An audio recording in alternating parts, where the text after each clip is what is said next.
Good morning, bookaholics. So welcome back to another reading vlog.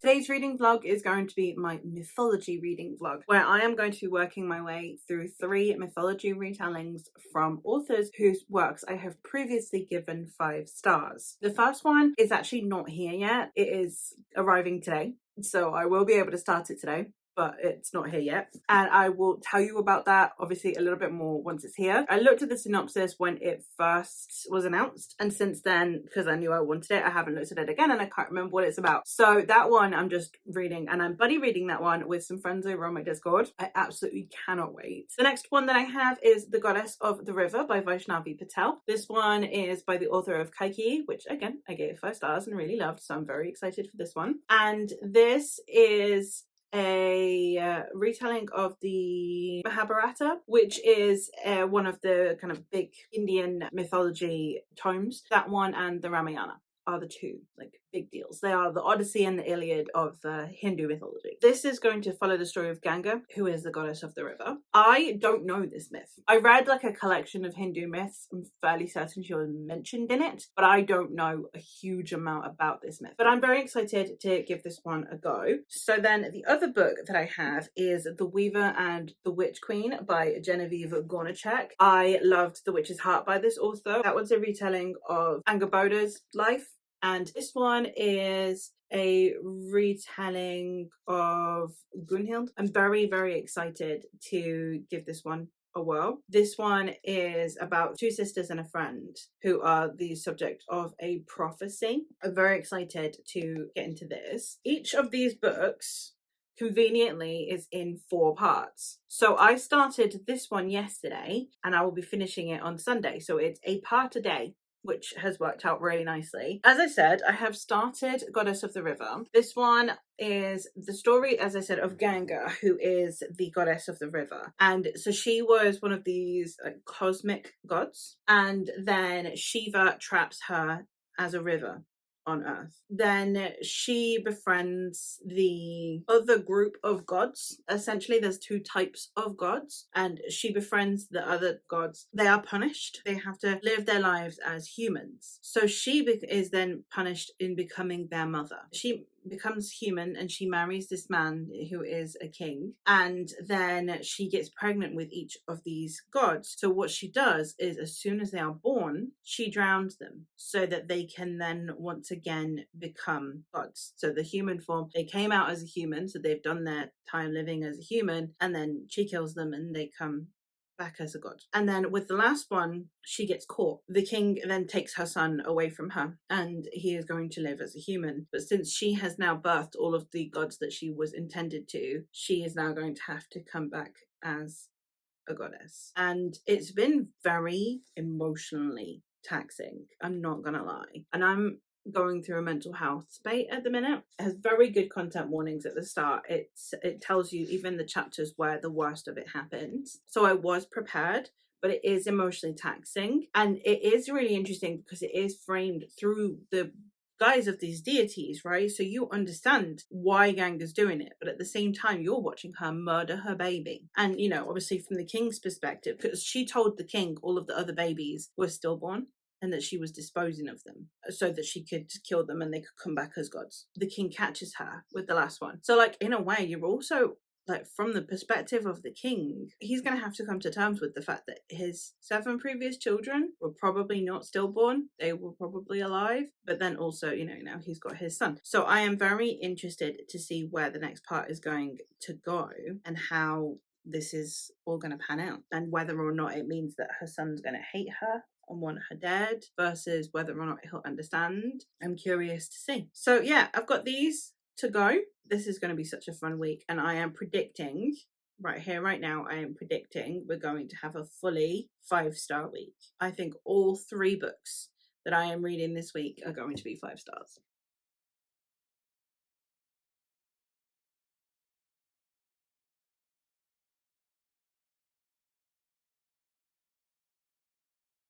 Hey vlog, it's Tuesday, so I thought I would just quickly check in because I am now halfway through The Goddess of the River. I am loving this. It's dark and it deals with some topics, but I really love getting the perspective of women, of mothers especially, watching their sons and the way that they feel about the way society shapes their sons versus how they wish they could be raising their sons. And I love it because it was very similar in that regard with Kaiki. In this story, Ganga's son, in this part of the story, Ganga's son is now older and he is kind of an arbitrator for this kingdom, and I absolutely love watching her observe and have opinions on the choices that he is making. I've just been loving the writing style. I love the commentary and I love the way that this society is structured, and I can't wait to continue. And then I also did start Song of the Huntress yesterday. I haven't read any more today, but that's my plan now. So I am now on chapter 6. So far we've had several perspectives. The first one that we get is that of Ethel, who is a queen, and she's one of the few queens in this time period. Normally they were just wives of kings. It's a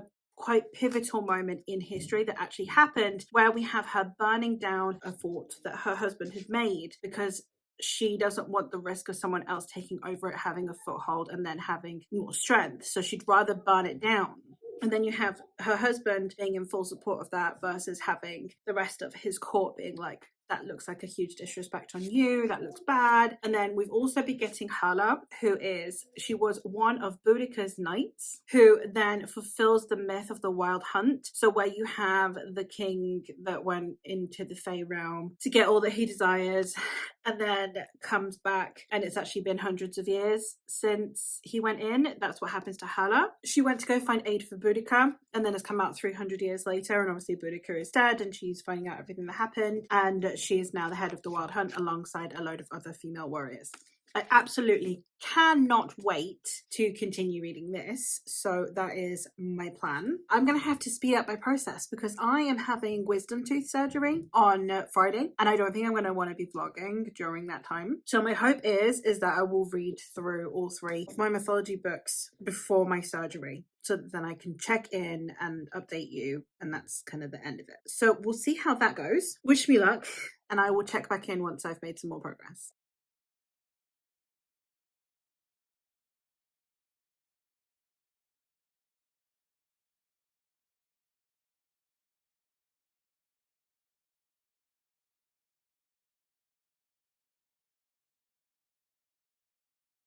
Hey vlog, it's Tuesday evening, so I thought I would check in because I'm going to go settle down and do some more reading, but I've already done so much reading today. I was supposed to film today, I didn't. I've just been reading, and I did read part 3 of The Goddess of the River, so I am substantially further along than I anticipated I would be. I did pick up the pace. I am going to be fine completing this vlog before my surgery. So in this part, in part 3, we step away from focusing quite so much on Ganga's son and more on a different kind of faction of people and the way that other gods are intervening on here. I have really enjoyed the way that we are discussing morality, classism, or in this case caste systems, the way that we are looking at how people who are supposedly devout, willing to overlook their own god when it comes to their positions of power and wealth, etc. I think that was depicted in a really interesting way, and I am excited to continue. I just absolutely am loving this. I love Vaishnavi Patel's writing style. I think that she is one of the best authors in the business at the minute, and I am excited for her next release. I've got one more part to go of this, which I'm hopefully going to go sit and read now. As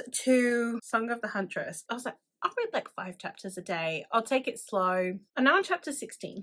This arrived yesterday. I'm on page 156. I am so invested in these characters. So invested. Seeing them intersect and then separate and intersect. The way that we have history, legend, and folklore all woven in perfectly, seamlessly throughout this whole book is incredible. You get historical events thrown in, and you've got the historical characters like Athel and Ine, and then you've got the Wild Hunt folklore fairy tale bit where you've got Gwynethnuth, I'm probably saying it wrong, and then we've got Hala, who is, yes, part of the Wild Hunt, but also linked to Boudica, so you've got the kind of legend aspect there as well. Beautiful. Mythology, folklore, history, legend, all in one book.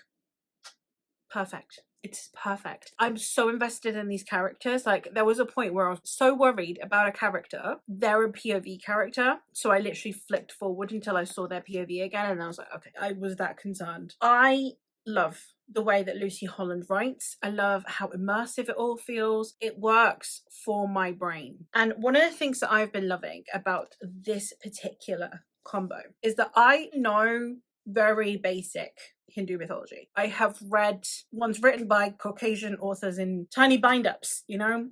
I have not read neither the Ramayana nor Mahabharata. I simply know some of the myths, like quite separately, loosely. Reading this and not really knowing a huge amount about the mythology behind this and still absolutely loving it is answering a question for me, because I did know a little bit more about Kaikeyi than I do about Ganga prior to reading the books. So one of the things for me that I was always a bit concerned about is, am I going to enjoy a mythology book if I don't know the myths behind it? Will I get lost? Will I be like, oh, I've got to stop, I'll go read the mythology first? No, I'm not lost. I'm enjoying myself. Does it make me want to read the mythology? Yes, it does. Fantastic cultural exposition here. But I'm not confused. While with this one, I know the folklore behind the Wild Hunt. I know Celtic mythology. I know the legend of Boudica, or history of Boudica. It is a bit of both. I know the history behind Wessex, the Saxons, the Britons. I know the characters in this story. And I am loving these books equally. So my knowledge of the myth is neither improving nor ruining the story. And that's always nice to know, because I read so much mythology and then I'm reading these retellings and it's like, is it because it's familiar? But I'm having a wonderful time with both of these and I can't wait to continue. So I'm going to stop talking and I'm going to go do just that. Hey vlog, I have some updates for you. I am now on chapter 20 of Song of the Huntress, so I am 208 pages in. I've been really enjoying seeing how different characters are portrayed in here. We have Ine, who is a character that is a king, but he isn't what you would normally expect of a king like him, and therefore his position is always slightly precarious, because it's still a time period where if you are thought too weak to rule, it's easy to overthrow you. And I am very suspicious of his brother. I do not like his brother, but it's an interesting story in that sense, because we're following someone who isn't a bad king and yet is still having the potential of being displaced, and his much stronger, tougher wife, but she's a woman. And this is something that we have seen a lot throughout history, a lot of the time women being the more dominant one in the marriage when married to a king, and the only reason he's able to even retain his throne is through his wife. But then as soon as the tides turn against his wife, then all hope is lost. So I'm really excited to see how Lucy Holland plays with that trope a little bit more. I did also enjoy the one chapter that we got of Hala. She's a fascinating character to me, and I'm really curious to see almost what the exact purpose of her within the story is going to eventually become. But Ethel is my favorite POV that we get. She is Ine's wife, and she is the one that is genuinely trying to actually make a difference here. I'm very curious to see how her marriage with Ine is going to go. I don't know if Ine is ace. He's either ace or demi, somewhere there on the spectrum. So I'm very curious to see how that works out as well, because obviously having heirs was super important back then as well. So I'm curious to see with what level of tact Lucy Holland decides to portray other sexualities back when it wasn't something that wasn't discussed. So yeah, I'm looking forward to continuing, and I will hopefully have more thoughts later. I did, most importantly, manage to finish The Goddess of the River by Vaishnavi Patel. This one, 5 stars. unsurprising. In the last part, we do have the outbreak of war, which we were trying to prevent in part 3. And then obviously seeing the way that unfounded loyalty or blind loyalty, or because you took an oath, it means that then you cannot change based on your own morality and your own views, and your oath should supersede your own ethics and your own morality, was very, very interesting. And watching all of the politicking of this play out in a really fascinating way, I thought was done really well. The decision to have it through Ganga's perspective, and then by proxy also focusing on her son, who is the person who a lot of this hinges on, but not necessarily in a good or a bad way. He is just someone who is part of this society who has made an oath. That was also fascinating to me, and I really did enjoy the way that it was discussed and portrayed in here. So I am excited to read more by this author, because I just think that she does such a good job of discussing the way that society hero worships people, and taking a different lens and a different angle. You have her son, who is very Ned Stark, very honor, and this is the way we're supposed to do things, but to the point where it actually ends up not helping the people they're supposed to be helping, because their own honor matters more than the well-being of their people, in a way, but they don't see it that way, and the way they need to learn that lesson. I'm excited to read something else by this author. I know that she's got a new one that's either coming out soon or has just come out. I'm very excited. And then I have also started The Weaver and the Witch Queen by Genevieve Gornichek. I have read part 1, which is when these characters are children. So in this story, we are following 3 girls who are Odni, Signy, and Gunhild. And Gunhild is not a sister, so she's the best friend of Signy and Odni, and they have their fate told to them. And because it sounds like quite an ominous prophecy, it then hurts their ability to get married. But they're all tied together in this prophecy, and it's how these girls go about dealing with that prophecy, I suspect. So at the end of this part, we have had it where Gunhild is going to go with the seer and is going to learn with the seer, because she wants to avoid this horrible marriage, because she's only 12 and they were going to marry her off to an old man. And then we are hopefully going to, in the next part, see more of Signy and Odni, but I'm very curious to see how their lives turn out, because the next part is 12 years later, so they're going to be in their 20s instead. But yes, I'm really enjoying the writing style. I do really enjoy Genevieve Gornichek. I think that she does a fantastic job of creating a setting from the get-go, so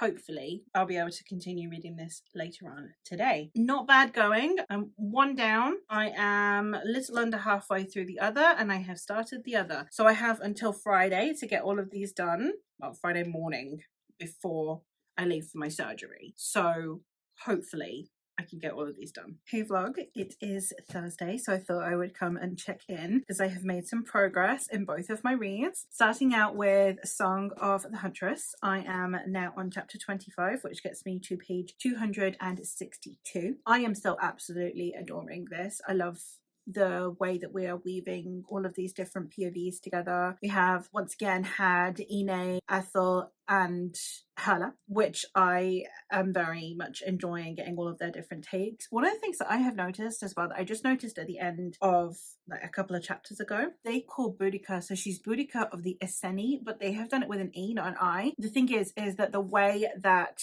the translation from the Latin went for Esseni, it could be with an E or it could be with an I, because of the way that we in English pronounce an sound. So the closer it could be, it falls kind of in the middle of the two. And I really like that we've decided to go with the E instead of the I, because it shows me, I guess, that there's an interest in Boudica outside of just a Wikipedia page. But I've really loved Ine's perspective. He's such a fascinating character to follow, because you're so used to getting all of these super macho men, these super macho kings in these stories, that having someone who is gentler and having a sexual representation in a time period where you're expected to cite heirs, all of these things, I've been really enjoying his perspective. The relationship that he has with Ethel's interesting as well, because in that time period women were taught that their value obviously was in siring heirs, which means that then she feels that she is doing something wrong by him not wanting to sleep with her, which is then in turn making her frustrated. And then she is getting angry with him at it. And you can see where it comes from. And it's a really interesting conversation, because normally the conversations around this time period and around siring heirs is always about how important it is for the woman. Like, that's her sole purpose. But at no point does it really talk about what women are supposed to do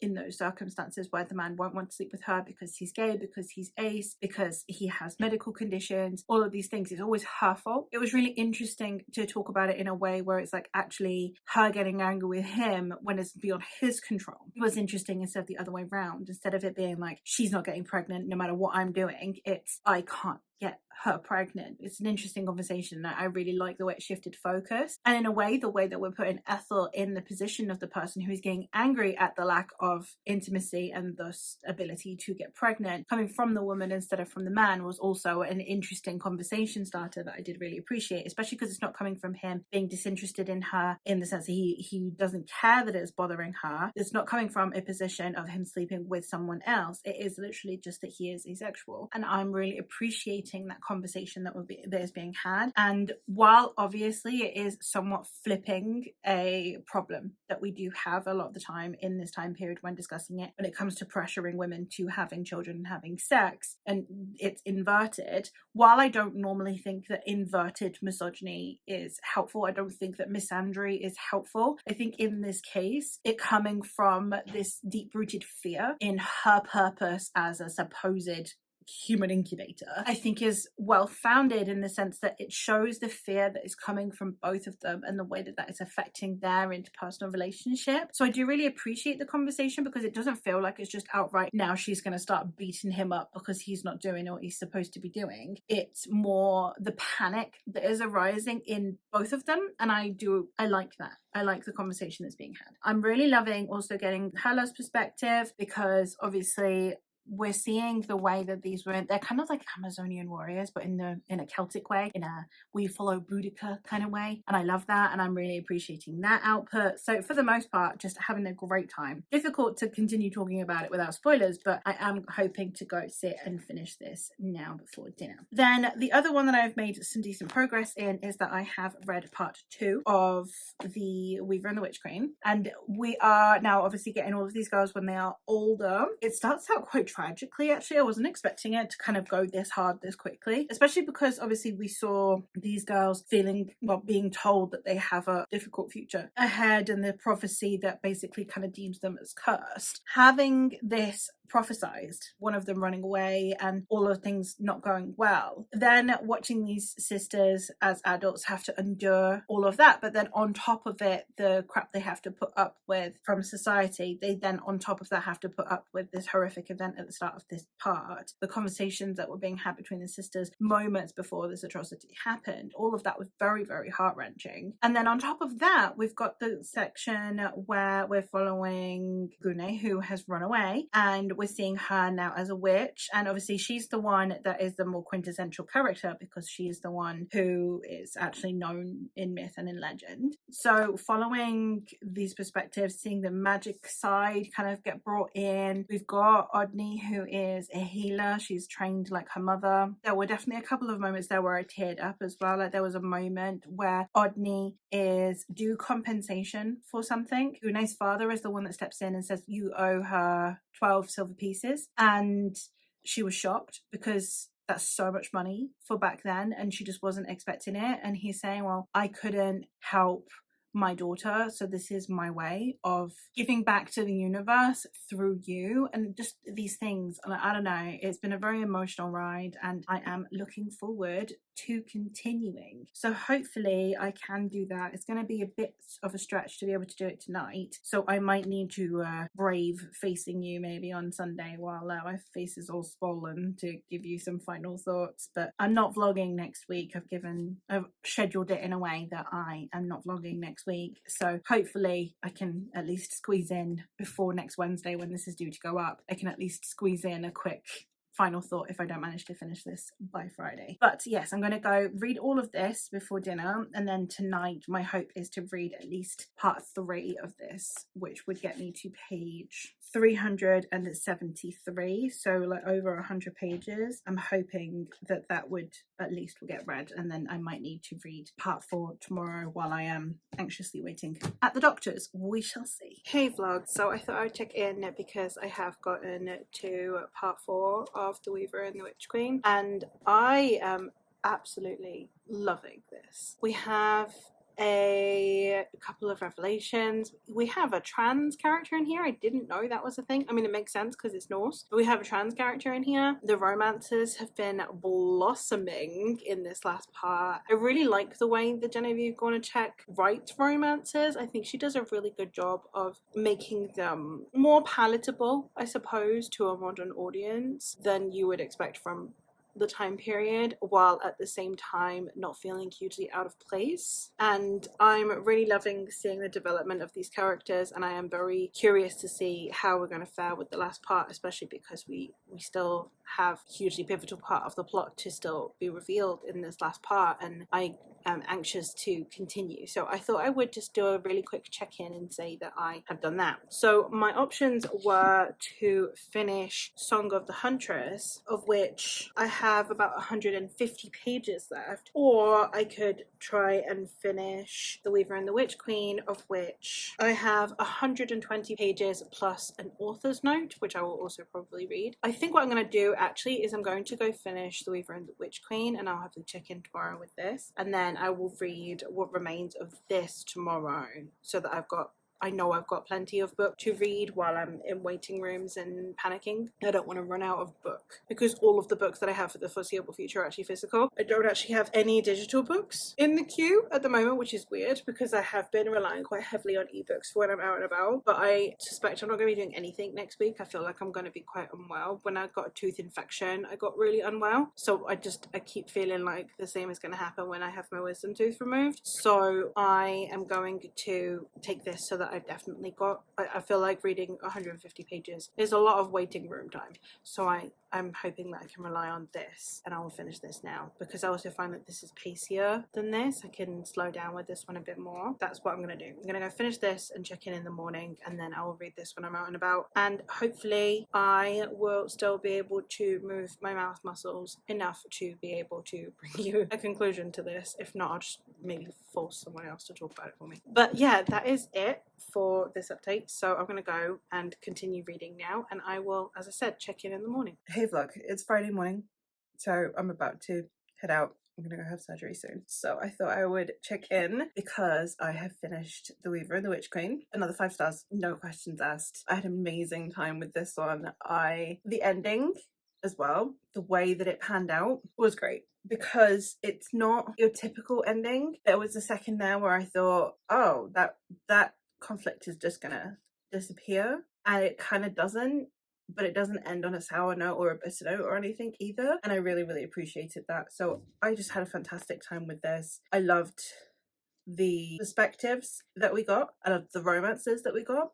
I loved the plot that we got, the way the magic was woven, and obviously Genevieve Gornichek does a fantastic job of describing Viking culture. One of the things that I really did appreciate as well is in the author's note, because this author does mention both braiding and tattooing, which don't actually have any historical basis. They are mostly a Victorian invention, and the only contemporary source that we have that even slightly mentions either is one man who was Turkish. So we have her mentioning that. I know that they don't really have historical basis, but it is something that we as a society have come to identify with the Viking world, so I thought I would include it, and I thought that was important. She also talks about Sami people. So Sami people were an ethnic minority that lived in Scandinavia, and I believe still do.